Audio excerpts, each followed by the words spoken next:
Hello, in this video I will show you how to install Firefox browser on Nord CE 5.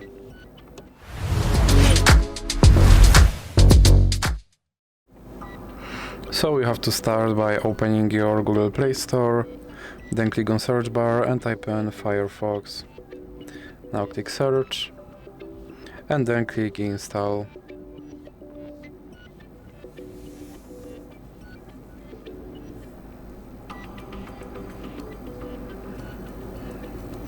And now click open, then click continue, and here you can select your default browser, or you can click cancel and you can add Firefox widget, or you can click not now. Here you can sign into your Firefox account, or you can click not now, and you can turn on notifications, or you can click not now again. Now you can pick your theme, or you can just click save and continue, and you can pick your toolbar placement, or you can click save and continue again. And as you can see, my Firefox browser is now installed and is ready to use. So that's it for this video. If you liked it, please remember to leave a like and subscribe.